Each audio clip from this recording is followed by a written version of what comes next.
ನಮಸ್ಕಾರ ಎಲ್ಲರಿಗೂ. ಬೇಸಿಗೆ ಟೈಮ್ದಾಗ ಏನರೇ ಒಂದೊಂದು ಮಾಡ್ಬೇಕು ಅನಿಸ್ತೈತಿ, ತಂಪಾಗಿ ಎಂಜಾಯ್ ಮಾಡ್ಬೇಕಂತ ಅನಿಸ್ತಿರ್ತೈತಿ ರೀ. ಸಣ್ಣವ್ರು ಹಿಡಿದು ದೊಡ್ಡವ್ರವರೆಗೂ ಎಲ್ಲರಿಗೂ ಭಾಳ ಇಷ್ಟ ಆಗುವಂತಹ ಮತ್ತು ನಿಮ್ಗೆ ಮಾಡುವಾಗ ಭಾಳ ಸರಳ ಅನಿಸುವಂತಹ ಮಸ್ತಾಗಿರುವಂಥ ರೆಸಿಪಿಯನ್ನು ನಾವು ನಿಮಗೆ ತೊಗೊಂಡು ಬಂದೇವ್ರಿ. ಹೆಂಗಂತ ಹೇಳಿ ನೋಡೋಕ್ರೆ ಅದಕ್ಕಿಂತ ಮೊದಲು ನಮ್ಮ ಯೂಟ್ಯೂಬ್ ಚಾನಲನ್ನು ತಾವೇನರೇ ಸಬ್ಸ್ಕ್ರೈಬ್ ಮಾಡಿರಲ್ಲ ಅಂತಂದ್ರೆ ಜಲ್ದಿ ಸಬ್ಸ್ಕ್ರೈಬ್ ಒಂದು ಒತ್ತಿ ಬಿಡ್ರಿ. ತಿಳಿದ್ರಿ? ಈಗ ಶುರು ಮಾಡೋಣ ಬರ್ರಿ. ಮೊದಲಿಗೆ ಏನು ಮಾಡಿರಿ, 1 ಟೇಬಲ್ ಸ್ಪೂನ್ ಅಷ್ಟು ನಾವಿಲ್ಲಿ ಸಬ್ಜಾ ಬೀಜ ಅಥವಾ ಕಾಮಕಸ್ತೂರಿ ಬೀಜವನ್ನು ತೊಗೊಂಡು ಅವನ್ನ ಸ್ವಲ್ಪ ನೀರನ್ನು ಹಾಕಿ ಒಂದು ಸ್ವಲ್ಪ ನೆನೆಯಾಕಿಟ್ರಿ ಅಂತಂದ್ರೆ ಅದು ಚೆಂದಂಗೆ ಒಂದು 10ರಿಂದ 15 ನಿಮಿಷನಾಗ ಅವು ನೆನಿತಾವ್ರಿ. ಅಷ್ಟು ಬಿಟ್ಬಿಡ್ರಿ. ಇನ್ನು ಈ ಕಡೆ ಬರ್ರಿ, ಒಂದು ಅರ್ಧ ಕಪ್ಪಷ್ಟು ಸಣ್ಣ ಸಾಬುದಾನ ಇರ್ತಾವೆ ಅಥವಾ ಏನಂತೀರಿ ನೋಡ್ರಿ, ನೈಲಾನ್ ಸಾಬುದಾನಿ ಅಥವಾ ನೈಲಾನ್ ಸಬ್ಬಕ್ಕಿ ಅಂತೀರಿ. ಅವನ್ನ ನೀವು ಒಂದ್ಸಲ ನೀರಾಗ ಹಾಕಿ ತೊಳೆದು ಆದ್ಮೇಲೆ ಬಿಸಿ ನೀರಾಗ ಹಾಕಿ ಇವನ್ನ ಕುದಿಯಾಕ ಇಟ್ಬಿಡ್ರಿ. ಅವು ಜಲ್ದಿನ ಕುದಿತಾವೆ, ಯಾಕಂದ್ರೆ ಭಾಳ ಸಣ್ಣ ಇರ್ತಾವೆ ರೀ. ಆಮೇಲೆ ಸಾಬುದಾನ ಭಾಳ ಚಲೋ ರೀ, ಇದಿಂದಾಗತ್ತೈತ್ರಿ, ತಂಪು ಮಾಡ್ತೈತೆ ರೀ. ಆಮೇಲೆ ಏನು ಮಾಡಿರಿ, ಅವನ್ನ ಬರೀ ಅಷ್ಟು ಕುದ್ದಿರ್ತಾವಲ್ಲ ರೀ, ಒಂದು ಚಾನಿಗೆ ಒಳಗೆ ಹಾಕಿ ಸೋಸಿಬಿಡ್ರಿ. ಸೋಸಿದಾದ್ಮೇಲೆ ಇದ್ರ ಮೇಲೆ ತಂಪು ನೀರನ್ನು ನೀವು ಹಾಕಿದ್ರಿ ಅಂತಂದ್ರೆ ಅವು ಅಂಟ್ಕೊಂಡು ಕುಂದ್ರಂಗಿಲ್ಲ ರೀ, ಬಿಡಿಯಾಗಿ ಉಳಿತಾವು. ಆಮೇಲೆ ಚಲೋ ಹೊತ್ನಂಗೆ ನೀವು ಇವನ್ನ ಯೂಸ್ ಮಾಡ್ಕೊಳ್ಬೋದು ರೀ. ತಿದ್ರಲ್ಲ, ಹಿಂಗೆ ನೀವು ತಯಾರು ಮಾಡ್ಕೊಂಡು ಇಟ್ಕೋಬೋದು ರೀ. ಈ ಸಾಬುದಾನಿ ಎಲ್ಲ ಕಡೆ ಸಿಗ್ತಿರ್ತಾವೆ ರೀ, ಆನ್ಲೈನ್ದಾಗೂ ಸಿಗ್ತಾವೆ, ಕಿರಾಣಿ ಅಂಗಡಿ ಒಳಗೂ ಸಿಗ್ತಾವೆ. ಸಣ್ಣ ಸಾಬುದಾನಿ ಎಸ್ಪೆಷಲಿ ನೀವು ಯಾವುದೇ ಕಸ್ಟರ್ಡ್ ಅಥವಾ ಏನರ ಮಾಡತ್ತಿದ್ರಿ ಅಂತಂದ್ರೆ ಭಾಳ ಯೂಸ್ ಆಗ್ತಾವೆ ರೀ.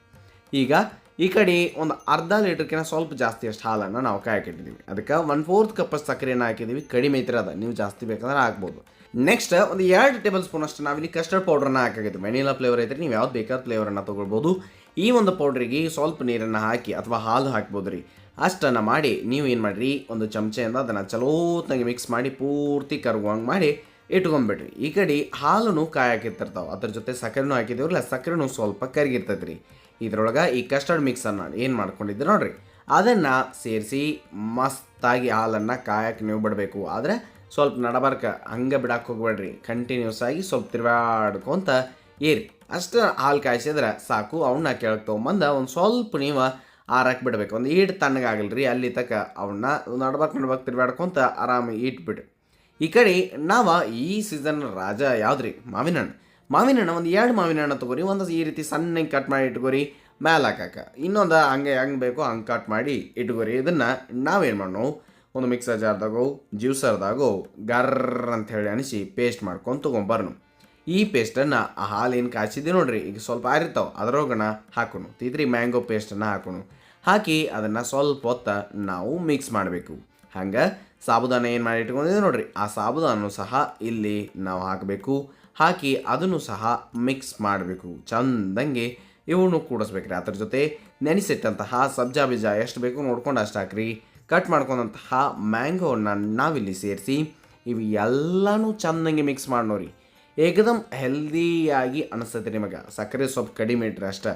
ಆಮೇಲೆ ಭಾಳ ಮಸ್ತಾಗಿ ಇದನ್ನು ಚಂದಂಗೆ ಮಿಕ್ಸ್ ಮಾಡ್ಕೊಂಡು ನೀವು ಆಗನೂ ಕುಡಿಬೋದು ರೀ, ಎಂಜಾಯ್ ಮಾಡ್ಬೋದು. ಇಲ್ಲ ಸ್ವಲ್ಪ ತಂಪು ಮಾಡ್ತಂದ್ರೆ ಫ್ರಿಜ್ದಾಗ ಹೋಗಿ ಇಡ್ರಿ, ಒಂದು ಸ್ವಲ್ಪ ಹೊತ್ತು ತಂಪು ಆದ್ಮೇಲೆ ನೀವು ಇದನ್ನು ಎಂಜಾಯ್ ಮಾಡಿರಿ. ಭಾಳ ಚಲೋ ಅನಿಸ್ತೈತೆ ರೀ. ತಿಳಿತ್ರಿ? ಇಷ್ಟ ಮಾಡಿದ್ರಿ ಅಂತಂದ್ರೆ ಅಥವಾ ಮನೆಗೆ ಯಾರು ಗೆಸ್ಟ್ ಬಂದಾಗ ಸಹ ಮಾಡಿದ್ರಿ ಅಂತಂದ್ರು ಅವ್ರಿಗೂ ಇದು 100% ಇಷ್ಟ ಆಗೇ ಆಗ್ತೈತೆ ರೀ. ಯಾಕಂದ್ರೆ ಈಸಿಯಾಗಿ ಮಾಡುವಂಥದ್ದು ರೀ, ಮತ್ತು ಟೇಸ್ಟಿ ಅಂತೂ ಹೇಳಕ್ಕೆ ಹೋಗ್ಬೇಡ್ರಿ, ಅಷ್ಟು ಟೇಸ್ಟಿಯಾಗಿರ್ತೈತೆ ರೀ. ಮೇಲೆ ಒಂದಿಟ್ಟು ಗಾರ್ನಿಷ್ ಮಾಡುವಾಗ ನಿಮ್ಗೆ ಬೇಕಂದ್ರೆ ಆ ಮ್ಯಾಂಗೋ ಏನು ಕಟ್ ಮಾಡಿದ್ರಲ್ಲ ಅದನ್ನು ಹಾಕಿರಿ. ಟುಟಿ ಬ್ರೂಟಿ ಬೇಕಂದ್ರೆ ಟುಟಿ ಬ್ರೂಟಿ ಹಾಕಿರಿ, ಇಲ್ಲ ಡ್ರೈ ಫ್ರೂಟ್ಸ್ ಹಾಕ್ನಂತಂದ್ರೆ ಅದನ್ನು ಸಹ ನೀವು ಹಾಕ್ಬೋದು. ನಿಮಗೆ ಹೆಂಗೆ ಬೇಕೋ ಹಂಗೆ ಗಾರ್ನಿಷ್ ಮಾಡಿರಿ, ಡೆಕೋರೇಟ್ ಮಾಡಿರಿ, ಚಂದ ಕಾಣುವಂಗೆ ಅದನ್ನು ಮಾಡಿರಿ. ಸಣ್ಣ ಹುಡುಗರಿಗಂತರೂ ಭಾಳ ಇಷ್ಟ ಆಗ್ತೈತಿ ಅಂಥೇಳಿ ನಾನು ನಿಮಗೆ ಮೊದಲು ಹೇಳಿದ್ನಿ, ಈಗೂ ಹೇಳಾಕತ್ತೀನಿ ರೀ. ಒಂದು ಸಲ ನೀವು ತಪ್ಪಲಾರ್ದ ಈ ರೀತಿಯಾಗಿ ಟ್ರೈ ಮಾಡಿ ನೋಡಿರಿ.